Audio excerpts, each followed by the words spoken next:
Hello everyone. Welcome to the Environment and Community Safety Decision Meeting. I'm Councillor Dave Ashbourne, the Cabinet Member for Environment and Community Safety. Just some housekeeping first. The continuous fire alarm sounds, please evacuate the room by the stairwells, don't attempt to use the lift, and assemble at Queen Victoria's statue in front of the civic offices. I'm sure we all know where that is. It's live streamed. Everyone's consenting to that. Hello. And I don't know if there's any deputations arranged for members of the public. No. Okay. So, yeah, we go on to the agenda then. Any apologies for absence? No. Any declaration of members' interests? No. And not for me. Okay. For the first one on there is the separate food waste collection trial. So that'll be Colette, if I may ask you to introduce the report, please. Thank you. So this report is to propose a separate food waste collection trial across the city, and it comes on the back of the recent introduction of wheel bins across the city.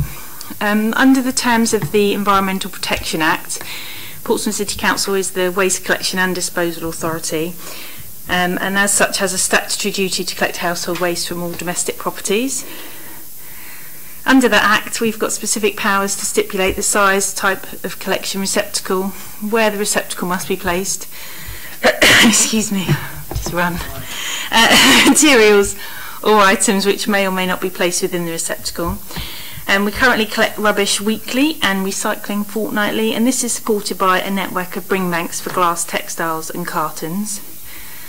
We have a recycling rate of 24.8%, although hopefully the recent changes we made to waste collection should deliver an improvement to this, which we're monitoring as we speak. Food waste is currently collected as part of the black bag collection and is disposed of at the Energy Recovery Facility. We recently had a waste composition analysis carried out in the city, which showed that just under 40% of black bag waste is food waste. 10% is unavoidable, so vegetable peelings and chicken carcasses, etc. And 30% of that, though, is avoidable food waste, so that's excess food that's just not eaten. The government's recently published a resources and waste strategy which indicates that they'll introduce mandatory separate food waste collection services by 2023, although this is subject to consultation. And the administration is keen to introduce a separate food waste collection service to residents. We estimate that separate food waste collection could improve Portsmouth's recycling rate by between 4 and 8%. So the proposal is to carry out the trial of a separate food waste collection in 5 areas of the city.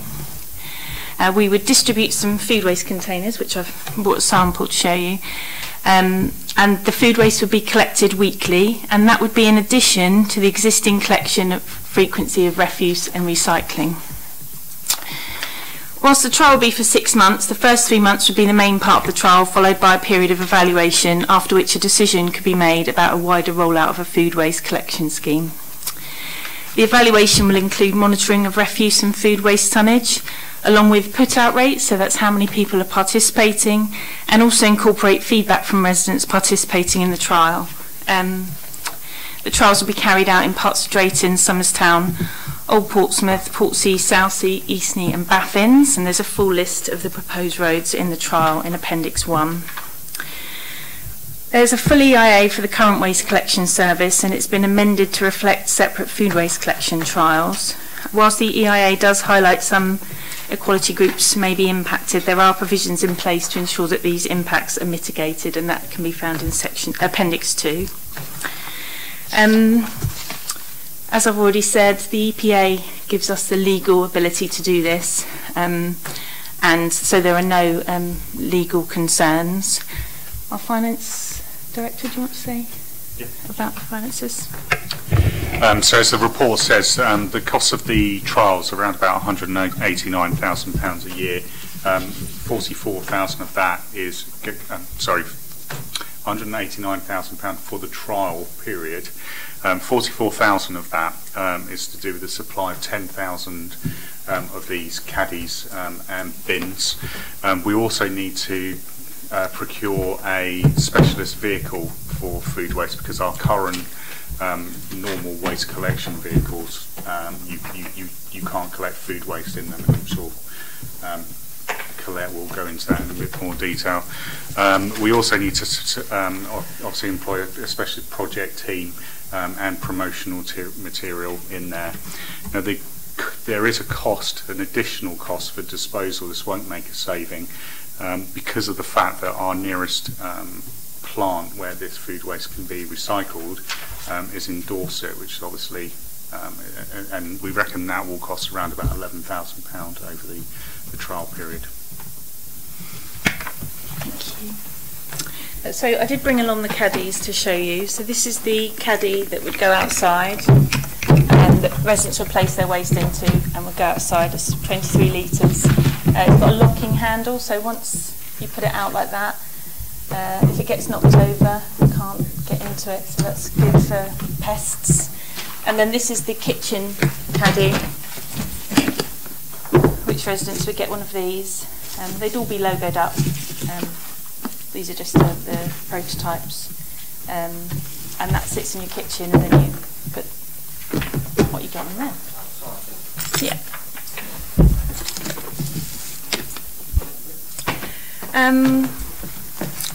So I think that's everything that I wanted to say around the trial.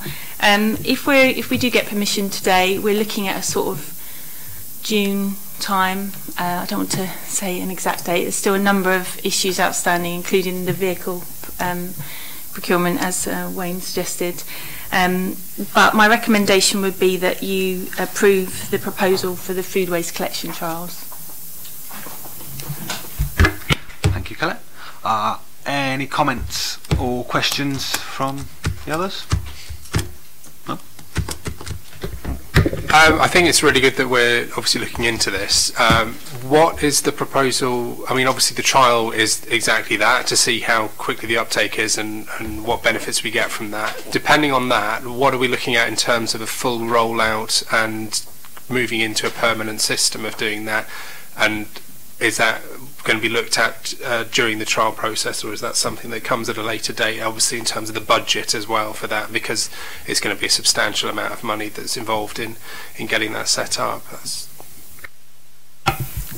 We've done a very high level view of what the cost would be. I don't have them with me, and you're right, it would be additional cost as the trial is, but the trial will really inform those costs, so we'll be able to see where we'll be able to, exactly what the cost will be, where they'll fall. It will help us understand how big a food waste collection round should be, for example, so that we don't over-egg vehicle purchases and things like that. And the other thing is we'll continue to work with our disposal partner around how we can get rid of the waste more efficiently. Obviously the nearest AD plant currently is in Dorset, so that does add the cost really. If there was a more local option or a different delivery option, then that would change the model. So I think it gives us a chance to look at all of those things and really nail the costs down to understand what they really truly would be for the city.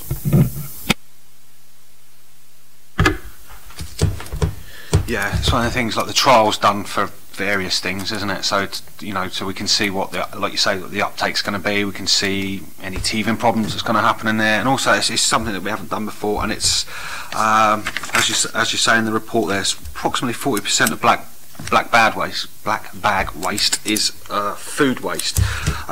So this is a way of actually being able to lessen the waste, because it will go somewhere more efficient. And you've mentioned the anaerobic digestion. Is that right? Anaerobic. I always have problems with that word, but that's the plant there. That would be different from like composting, because you can't do composting with certain things, but you can with this, can't you? Is that right? So in compost, the rule is usually you don't put cooked food in there, but in this you'll be able to put all food waste in. So anything that's left on your plate will be able to go into the food waste collection caddy, including, as I say, chicken carcasses, tea bags, I suppose they could go in your compost. But things that you can't normally compost can go in your food waste caddy. The other thing that does is sort of people talk about where they've done it before is that when people see how much they're throwing away, they reduce the amount of food waste naturally, because they think, gosh, I've thrown a lot of food away this week and perhaps I won't buy as much food when I go. So there's another benefit to residents there, in that it might help them realise how much they're throwing away, because 40% is one of the highest in the country. It's across the county, by the way, but it is very high.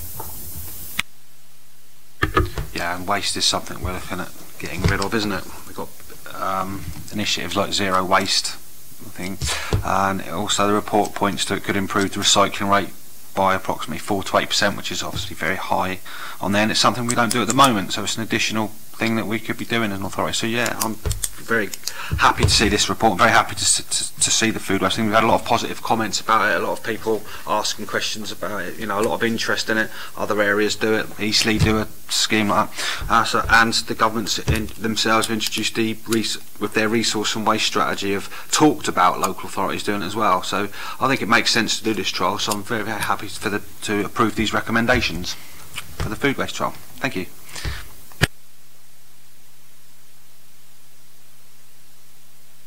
I don't know, I switched off. Still me. So if we go to item 4, that's the illicit tobacco and alcohol harm reduction. Thank you, Chair. Good morning, members. This report is to appraise members of the very close partnership that regulatory services have with public health in terms of illicit tobacco and alcohol harm reduction. It's a partnership that's been in existence since 2014, but what we wanted to do in terms of this report is to highlight the need of the continuation of this partnership, and to set out some of the programme of intervention that we'd like to take part in this financial year. There is a need for this partnership, and it is seen as a priority for both regulatory services and public health.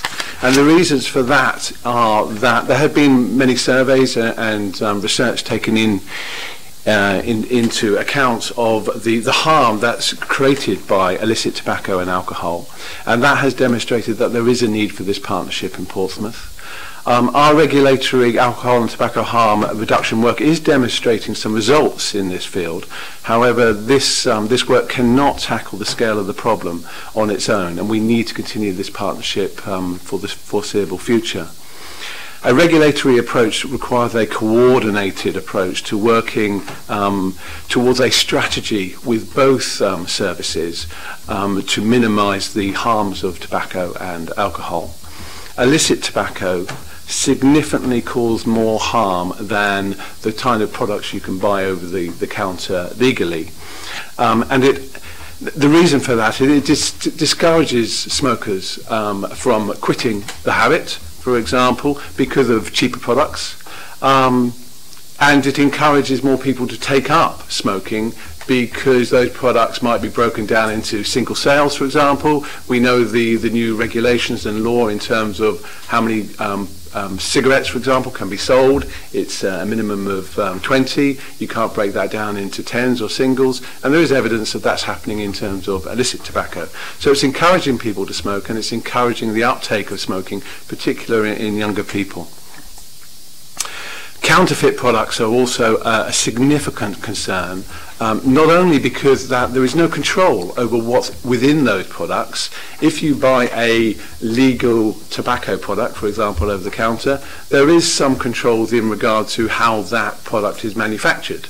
And although we know that it's causing great harm to people, in terms of illicit tobacco, there are no controls about what is in that product, and the harm that it is creating is magnified as a result.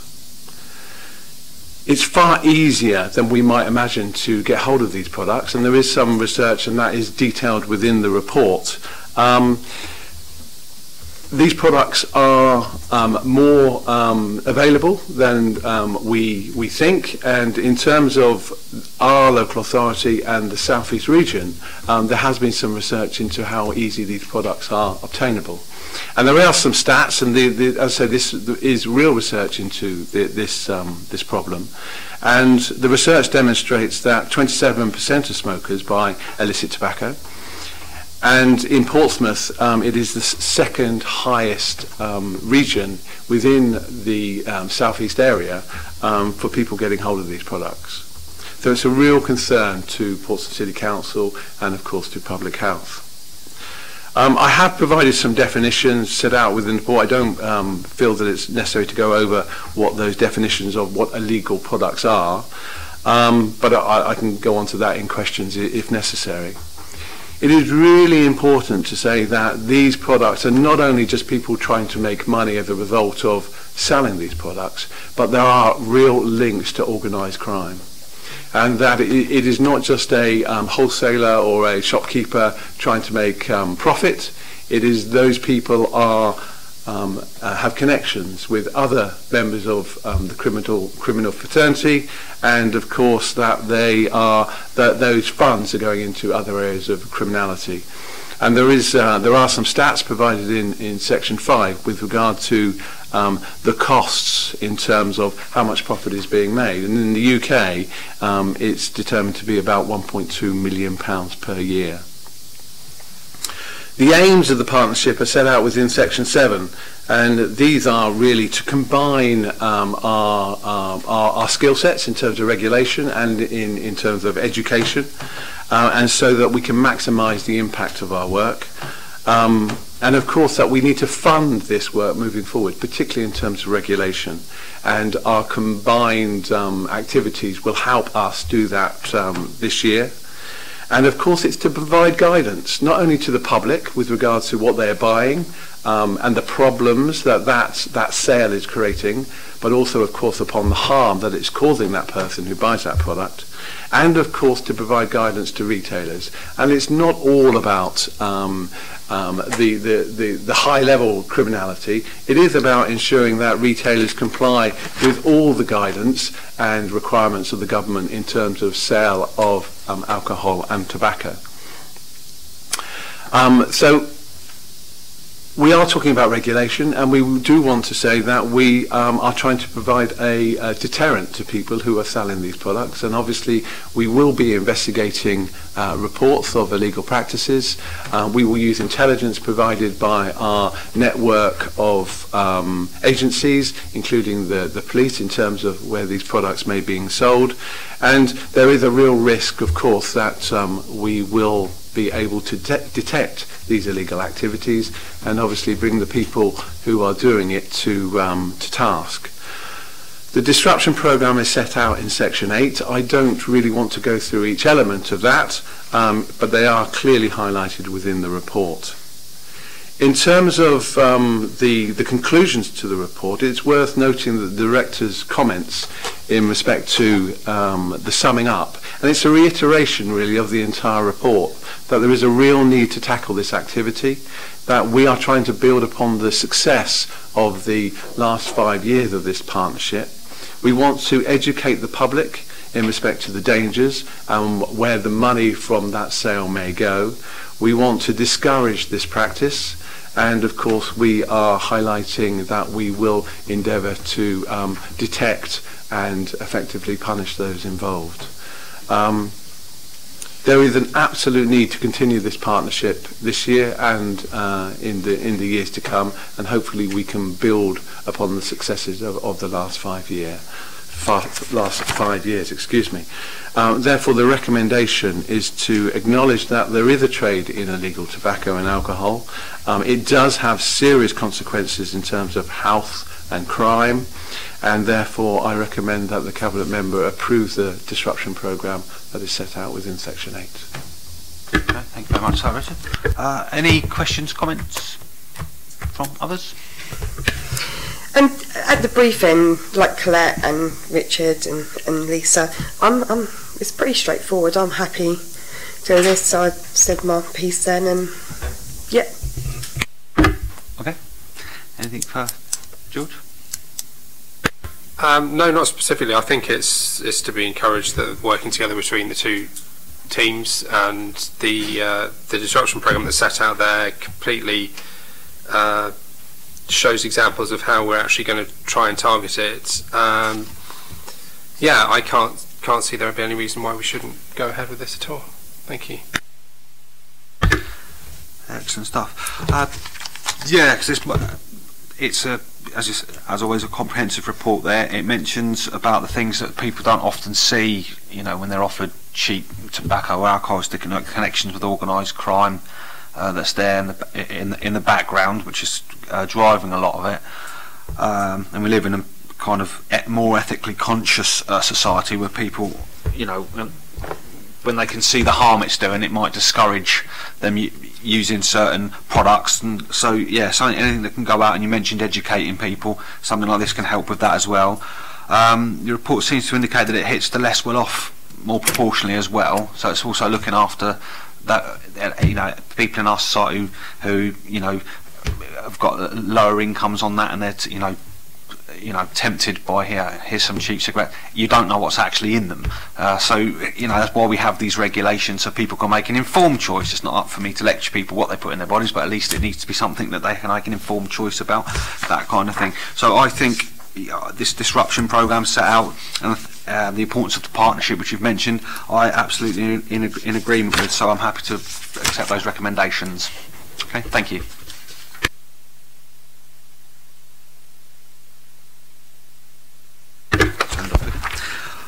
Okay, so item 5 is the Community Crime Reduction Grant for Lisa. If I can introduce you. Thank you.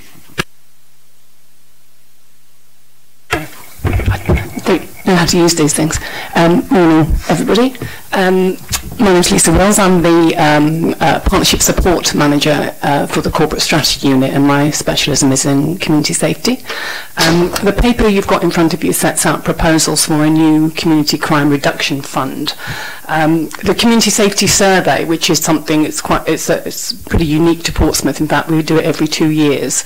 Last year, in 2018, in January, we saw a significant increase in people's experience of crime. So there was an increase in the number of people that had become victims of crime last year. Now we think that this is probably as a result of real increases in certain types of crime. And we think that even though police recorded crime is still probably influenced by improved recording practices, which came in after the last inspection report into police crime data integrity in 2014, there's still a sort of an impact about in the levels of crime in the city and across the country. In fact, it's not just in Portsmouth. But we think that the results of the survey actually do indicate that there has been an increase, even though it's sort of slight and it's in particular crime types. So the SPP plan, the Safer Portsmouth Partnership Plan, takes account of those findings, and that's published on the website, and that sets out some long-term strategic priorities for partners to work on together. What this paper suggests is that we really are keen to harness really local knowledge in relation to issues in different areas of the city. Hang on a sec. So we're suggesting that it's a 3-year sort of programme with £30,000 available every year, and the process, there's 2 options there for processes, one which is an application and assessment process, and another which is a localities workshop approach, and in both cases the partnership support team would provide inputs into that. So we would, as Dave talks about, provide information that would give residents the ability to make an informed choice about what sort of things they want to happen in their neighbourhoods, because we do have information about what's happening in the neighbourhoods, so it's important that we communicate that in a way that's understandable and valuable for residents, and we'll do that either in writing, and there's an example of the sort of information that we might provide at Appendix 1, or we would do it in person in relation to the locality workshops approach. So I don't think there's much more I need to say about it, but I think it's a great idea, and I'm looking forward to implementing it, I hope. Oh. Sorry, I just want a point of clarification.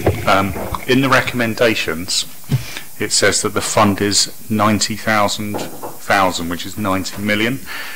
Just to confirm, it's 90,000 pounds. If we can just change that in the minutes.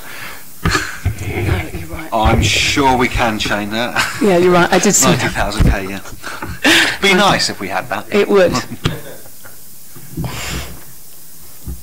Okay, any questions or comments from the other members?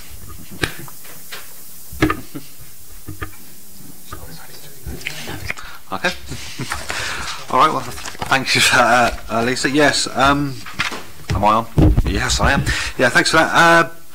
Like we said about in the briefing, like you just outlined on this one, I think this is a good initiative here. I like the fact that the idea of the workshops there means it will be something led by communities who know their areas. We've put like the north, the centre and the south, so it's more of a community-led thing rather than anything specifically led by some members or something like that, you know, who have a tendency to like sometimes be reactive, not proactive. But we can, you know, communities lead us, and we can help. You know, it helps communities get together to sort things, and it also, you know, as we're discussing, sometimes it might come up that there's already something around. Anyway, when the communities get together to fight something, they might find there's already something that we can use that they're not aware of. So it helps us be able to share what the council can do that maybe people aren't aware of either. But no, I like this. There is a lot of fear of crime, and as you say, some of people's experience of crime have gone up. So I think this is a good response. I think this is a good strategy. So I am happy to go on record to accept the recommendation, obviously with the clarification of the actual finances corrected on there, but yes, I'm happy to go ahead. And which process would you prefer, an application process or a locality workshop? A locality workshop Okay. one, I think, on the community-led then, I think that would be the best way to go about it.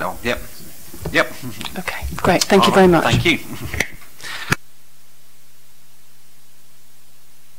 And I think that's everything now, isn't it? Okay, so I can draw the meeting to a close. Thank you very much, everyone. Thank you to Richard and Colette, although they're not here. They've gone. And thank you, Lisa and Wayne. Thank you.